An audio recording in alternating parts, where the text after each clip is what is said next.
When the Campbell twins stepped into the courtroom, the room didn't stiffen from fear. It paused from expectation.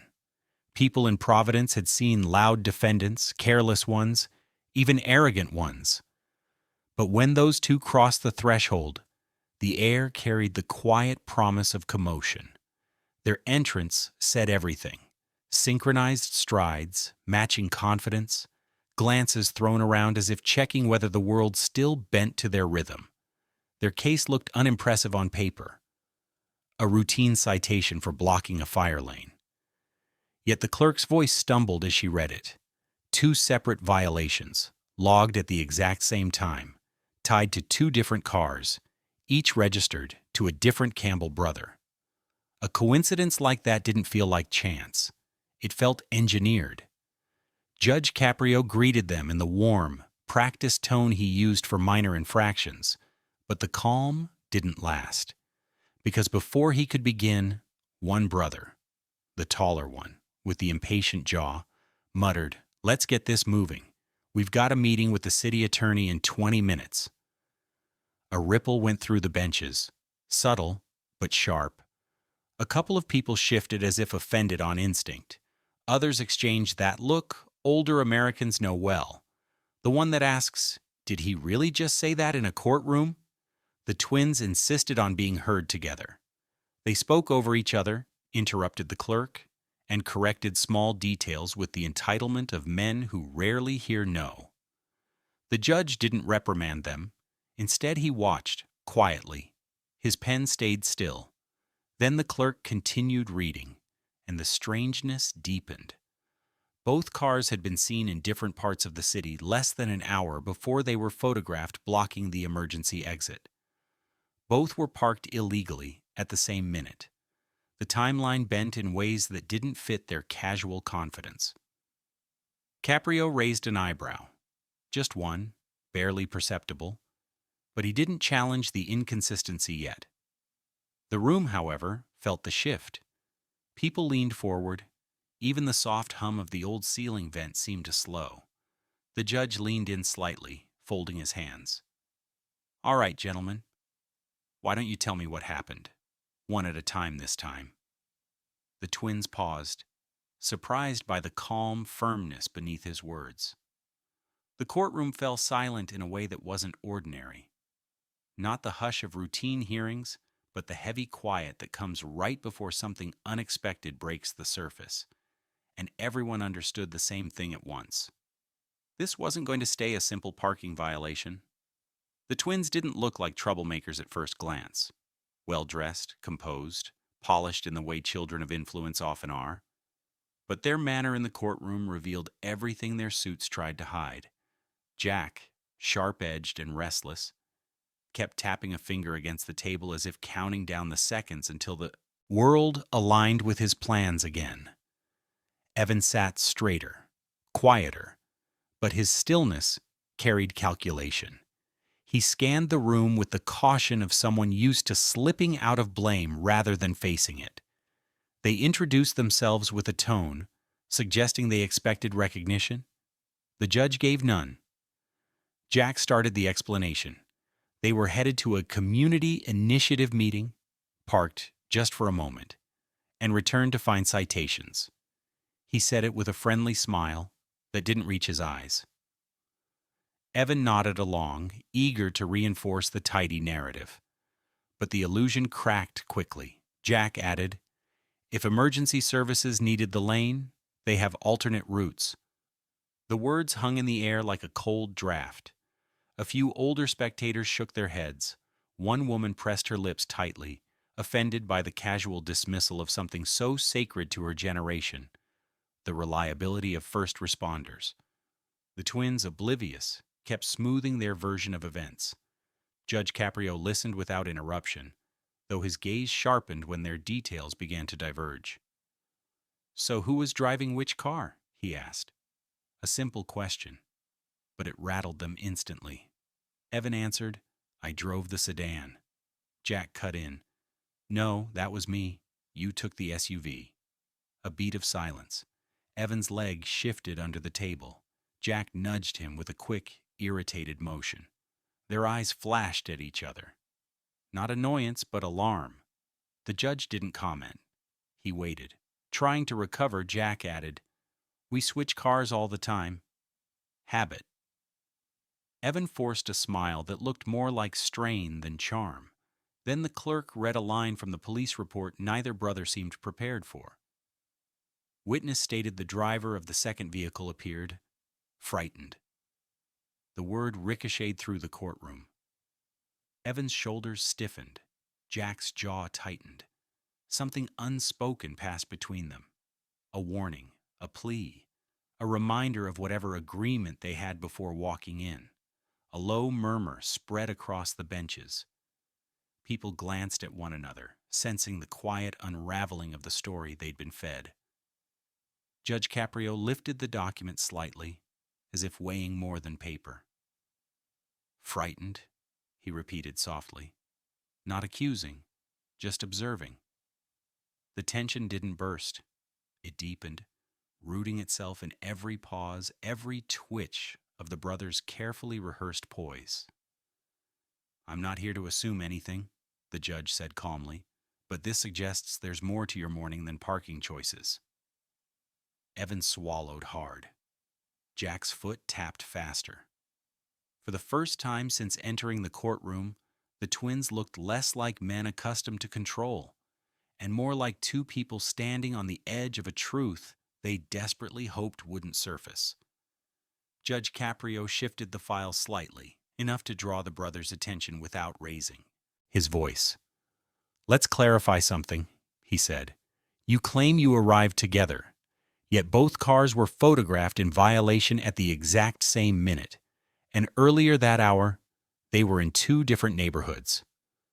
Jack exhaled sharply, as if the question insulted his intelligence.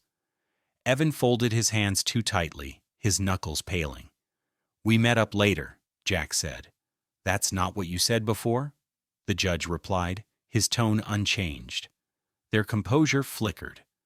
Before either could respond, a hand rose timidly from the gallery. An older woman, wrapped in a modest coat, spoke with careful respect. "Your Honor, I was on that street that day." The twins turned toward her, startled. She continued, "One of those cars wasn't there for a minute. I walked past it twice. It didn't move." A wave of quiet recognition swept through the room, the kind of grounded testimony people instinctively trust. Jack's posture stiffened. Evan looked down, blinking rapidly. "That's incorrect," Evan said too quickly. "You must be confusing it with another car." The woman shook her head. "I know what I saw." Her certainty struck harder than any accusation. Several spectators murmured in agreement, not because they knew her, but because her sincerity was unmistakable. Judge Caprio raised a gentle hand, restoring order without force. "Thank you, ma'am. Your observation is noted." Then, turning to the clerk, "Let's pull the street camera images." A practical decision, and a devastating one. Moments later, photos appeared on the monitor. The twins leaned forward, and the shift in their expressions told the story before the judge said a word. The images showed one car arriving early, the second pulling in much later, and both ending up in the restricted zone, clearly unattended. But one detail eclipsed everything else. The front panel on the second vehicle was slightly ajar, as though someone had hurriedly tampered with it. The room inhaled as one. Judge Caprio studied the enlargement, then looked squarely at the brothers. "Someone didn't want to be recognized. The question is, who?" Jack's throat tightened. Evan's foot tapped nervously against the floor, involuntary and rhythmic. "I'd like an explanation," the judge said. But neither spoke. The silence wasn't defiance. It was dread. He closed the folder gently. "Gentlemen, we will uncover the truth. Whether that aligns with your story is up to you." Jack leaned toward Evan, whispering through clenched teeth, "I told you this would surface." The tension in the room sharpened, not with anger, but with anticipation, the sense that a concealed chapter of their lives was inches from exposure, and gravity was already pulling it into the open. Judge Caprio kept the photo displayed but zoomed closer to the part that had unsettled the room. The faint sticker on the loosened panel, a worn label from a regional car share service, shouldn't have been on a privately owned vehicle. It didn't accuse anyone outright, but it raised a question no polished explanation could smooth over. "Mr. Campbell," the judge said evenly, "why does a car registered to you carry this marking?" Jack answered before thinking. "It's nothing. A prank, maybe. Someone stuck it on." Evan hesitated. "It's been there a while. I didn't remove it because—" Jack shot him a warning glance, sharper than any spoken interruption. "For heaven's sake, Evan, stop over-explaining." Their synchronized image cracked again. Not from hostility, but from the fragile urgency of people trying to keep the same story afloat while standing on different pieces of ice. The clerk, reviewing the file, cleared her throat. "Your Honor, there's a supplemental note from the responding officer. It wasn't initially flagged for review." The judge motioned for her to continue. She read, "A resident reported suspicious behavior involving the driver of the second vehicle. Rapid exit, repeated glancing over his shoulder, and moving an unidentified item to the back seat before walking away." A low wave of reaction rolled through the audience. People weren't scandalized.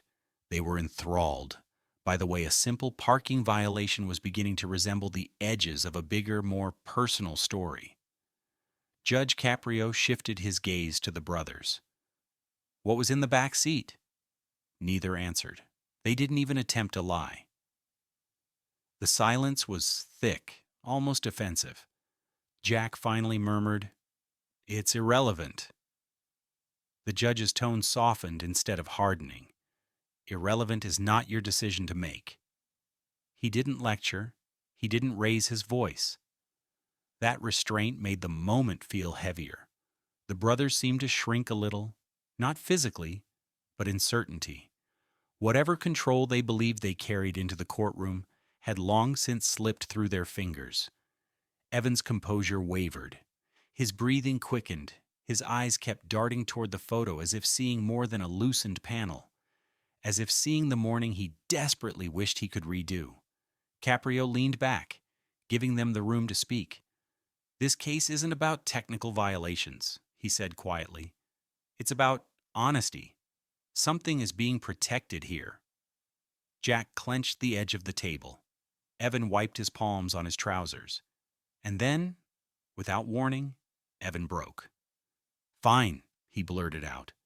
"That second car, I was driving it, not Jack. I shouldn't have been anywhere near that street, but that doesn't change the citation." Jack snapped toward him, anger and panic vying for control. "Why would you say that now? We agreed?" The judge raised a hand. Not to silence them, but to steady the unraveling moment. "You've taken the first step," he told Evan, "but there's still more missing." The brothers exchanged a look, not hostile, but deeply frightened, because they both understood.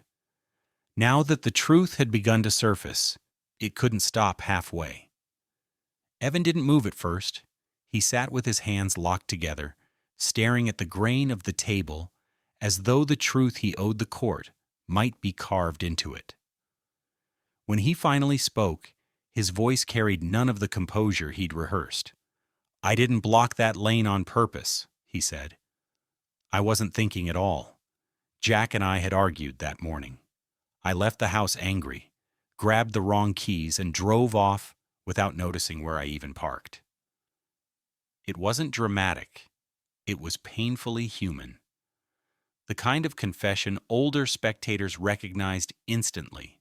A rash decision made in the heat of emotion, with consequences that arrived far later than the impulse. Judge Caprio folded his hands patiently. "Go on." Evan exhaled, long and unsteady. "I panicked when I saw the citation. I knew it would get back to our father. He pays for both cars. He keeps track of everything. And I've messed up before." His voice thinned, almost disappearing on the last words. The room softened, not out of sympathy, but understanding. The confident young man who walked in was gone. In his place sat someone shaped more by fear than by arrogance. The judge turned slightly to Jack. "And you?" Jack's bravado cracked. Not shattered, but fractured enough for truth to show through. "I tried to cover for him," he admitted. "He's my younger brother. He's always been the one Dad watches closest. I figured I could take the blame. Just sign whatever, pay the fine, keep him out of trouble." His frustration rose, but not at the court, at himself. "I didn't think it would spiral like this. I thought I was helping." People in the gallery shifted, their earlier irritation replaced by something more reflective. The twins weren't villains. They were two men tangled in a family pattern they'd never questioned. Judge Caprio let silence linger just long enough for the weight of their admissions to settle. Then he said, quietly but firmly, "I've seen brothers turn on each other over inheritance, property, politics. Rarely do I see brothers who lie in unison because they're afraid of disappointing the same person." Neither twin looked up. "Your father may foot the bills," Caprio continued, "but he cannot buy your integrity. That belongs only to you." The audience grew still. His words weren't sharp. They were grounding. The kind older Americans often spent a lifetime learning. He reached for his pen. "As for the citations, they stand. Each of you will handle your own. That is how responsibility works. Individually, not collectively." The twins nodded, subdued, but accepting. "And because emergency access is not a trivial matter," the judge added, "you'll each complete several hours of community service at the nearest fire station. You need to understand the weight of blocking that lane. No outrage. No argument." The brothers simply breathed in the consequences, a breath that seemed to clear something between them. When the judge closed the folder, Jack glanced toward Evan, not irritated this time, but relieved, as if honesty had finally given them a place to stand that wasn't shifting beneath their feet. For the first time since entering the courtroom, they looked less like men hiding something, and more like men ready to own who they were. The hearing was technically over, yet neither brother stood immediately. Evan rose first, hesitant, almost unsure how to move in a room where he no longer hid behind polished defenses. He approached the bench slowly. "Your Honor?" He paused, gathering a steadiness he hadn't shown all day. "Thank you. I didn't expect someone to speak to us the way you did. Not like we were people who could do better." His sincerity wasn't dramatic. It was disarming in its simplicity. Jack remained a few steps behind, arms crossed, wrestling with something unspoken. After a moment, he stepped forward too. "I've spent years trying to keep things together for both of us," he said. "But today, you made me realize that protecting someone isn't the same as hiding the truth for them. I'll try to be a better brother than I've been." Caprio didn't respond with emotion. He just gave a small, approving nod, the kind that told them their words were enough. As the twins made their way toward the exit, the woman who had testified earlier leaned slightly on her cane and spoke just loud enough for the room to hear.